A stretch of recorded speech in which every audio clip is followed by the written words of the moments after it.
The market may be up today, but one group that's been taking a hit recently is the industrials. I'm here with Michael Gooley from Night Trading. Now, this is a group that you're very familiar with, and it seems like because we've started to see our manufacturing numbers pull back a little bit, is that why this group is getting beat up? Yes, definitely. As demand slows, so does demand for the stocks. Growth is slowing. There's less demand. It's that simple.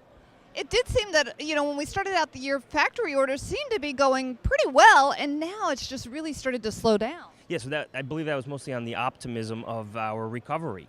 And as the recovery seems to have dampened, so has the demand for the industrial names, and thus, we have less activity in that sector. Now, politically, when we had President Obama first starting, his approach to the financial crisis, there was a lot of talk about shovel-ready projects and infrastructure building, and we saw this group go up. A lot of that didn't come to fruition. Do we think that we're going to start to get some of that rhetoric again, and maybe that will boost the group? Well, I think we saw a lot of rhetoric from President Obama just the other day saying we need to get new jobs. He hasn't been received well in Congress. A lot of his plans have not been acted upon, and so thus his recovery plans have not come to fruition as he had hoped. I'm sure we'll see a lot more in the future, not necessarily just from him, but probably from the Republican side as well.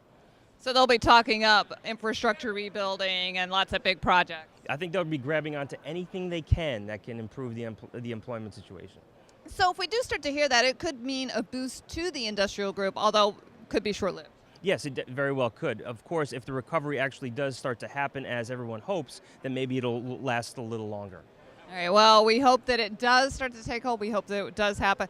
Would be good for those industrial stocks as well as for the market in general.